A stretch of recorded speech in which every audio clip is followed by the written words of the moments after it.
Assalamualaikum warahmatullahi wabarakatuh. Kita akan mulai materi kita selanjutnya mengenai Microsoft Excel Advanced Skills.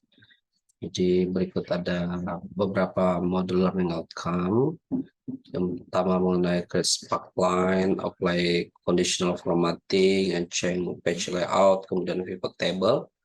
Kemudian menggunakan makro to compute action dalam Microsoft Word, Excel, kemudian use function and formulas, kemudian menggunakan add-ins dan menggunakan internet pada Microsoft Word, Microsoft Excel.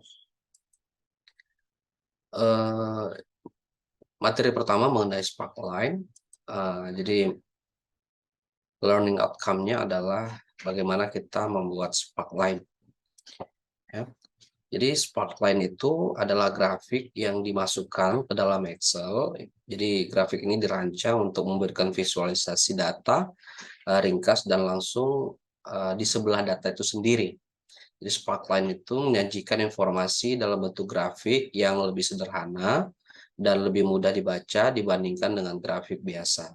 Sparkline itu adalah alat yang efektif untuk memberikan gambaran cepat tentang data dan tren. Selanjutnya kita akan berbicara mengenai more formatting and layout. Adapun learning outcome-nya adalah create and apply conditional formatting, kemudian mengganti margin dan page layout orientation. Nah, jadi conditional formatting ini adalah fitur yang ada dalam Microsoft Excel yang memungkinkan kita mengubah tampilan sel atau beberapa sel, rentang sel berdasarkan kriteria tertentu yang kita tentukan. Dengan conditional formatting, kita dapat memberikan warna, ngatur pola, atau menerapkan icon atau data bars untuk menyorot data yang memenuhi syarat-syarat tertentu. Kemudian, page layout itu adalah sebuah fitur atau salah satu fitur penting di Microsoft Excel yang memungkinkan kita mengatur tampilan dan format halaman sebelum mencetak dan menyimpan lembar kerja, ya. Dengan page layout kita dapat mengatur ukuran kertas, orientasinya, apakah kita gunakan landscape atau portrait dan lain-lain. Kemudian kita masuk ke pembahasan mengenai pivot tables, ya. Pivot tables, learning outcome dari materi pivot tables ini adalah bagaimana kita bisa membuat pivot tables itu sendiri. Jadi pivot tables ini adalah alat analisis yang menurut saya ini cukup kuat dalam Microsoft Excel, di mana ini memungkinkan kita untuk merangkum, menggabungkan, dan menganalisis data secara cepat dan fleksibel. Dengan pivot tables, itu kita dapat mengubah data mentah menjadi tabel dinamis dengan kolom, baris, dan nilai yang dapat kita sesuaikan dengan kebutuhan kita, kebutuhan analisis kita terutama. Jadi kita nanti di situ di dalam pivot table itu bisa dapat dengan mudah mengelompokkan, memfilter atau menyaring dan menghitung data berdasarkan kriteria yang tertentu tanpa perlu mengubah struktur pola data mentah atau data asli yang sebelumnya. Jadi pivot table ini memungkinkan kita melihat pola, tren, dan perbandingan dalam data secara visual, membuat laporan ringkas, serta membuat keputusan yang berdasarkan pada informasi yang diberikan oleh pivot table tersebut. Kemudian ada makro, jadi ada beberapa learning outcome dari makro ini. Yang pertama itu compare method to create macros in Microsoft Excel, kemudian use a macro to add a filter to column header. Yang ketiga, use a macro to remove duplicates, dan yang keempat, use a macro to select blank rows. Ya, yang pertama tentang macro recording method. Nah, jadi ini adalah fitur dari di Microsoft Excel yang memungkinkan kita merekam serangkaian tindakan yang kita lakukan di worksheet dan mengubahnya menjadi sebuah makro yang dapat dijalankan secara otomatis. Jadi ada dua metode recording dalam makro ini. yaitu metode perekaman relatif dan metode perekaman absolut. Kemudian filter column headers. Nah, ini adalah script sebenarnya, script VBA, Visual Basic for Applications, yang digunakan untuk mengaktifkan filter otomatis pada header, ya, pada judul di lembar kerja Excel. Nah, dengan menggunakan makro ini, kita dapat dengan mudah menambahkan filter pada setiap kolom header, memungkinkan kita untuk menyaring dan mengurutkan data secara cepat berdasarkan nilai-nilai yang ada di dalam kolom tersebut.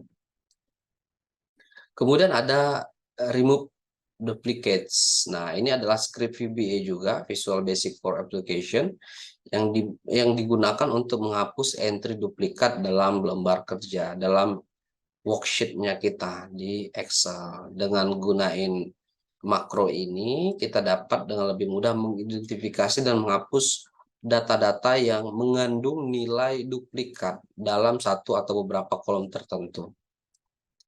Kemudian select blank rows. Nah, ini juga VBA yang digunakan untuk mengidentifikasi dan memilih baris kosong atau baris yang tidak terisi, yang berisi data di dalam worksheet-nya kita di Excel. Dengan menggunakan makro ini, kita dapat dengan mudah menyorot begitu dan menangani baris yang kosong, ya, yang belum terisi.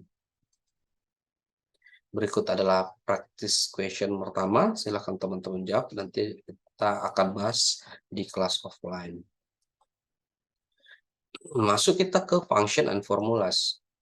Nah, ada beberapa learning outcome. Yang pertama, define function di Microsoft Excel, yang kemudian menggunakan financial function, logical function, dan lookup function. Nah, fungsi dalam Excel itu adalah serangkaian formula atau perintah yang digunakan untuk melakukan perhitungan atau operasi matematika, statistik, teks, atau logika tertentu pada data di lembar kerjanya kita. Nah, ada financial function dan formula. Nah, jadi dalam Excel ini, financial function dan formula itu adalah serangkaian perintah dan alat yang dirancang khusus untuk melakukan analisis dan perhitungan keuangan. Dengan menggunakan fungsi dan formula keuangan ini, kita dapat menghitung pembayaran pinjaman misalnya, tingkat bunga, present value, future value, menghitung tingkat pengembalian, ya, menghitung NPV dan sebagainya. Kemudian ada logical function dan formulas. Jadi ini adalah perintah yang memungkinkan kita untuk mengambil keputusan atau menjalankan action berdasarkan kondisi tertentu. Nah, dengan menggunakan fungsi dan formula logika, kita dapat melakukan evaluasi terhadap data untuk menghasilkan nilai true or false, true atau false, ya. Ada beberapa fungsi, contohnya if, and, or, not, dan sebagainya. Kemudian lookup function dan formula.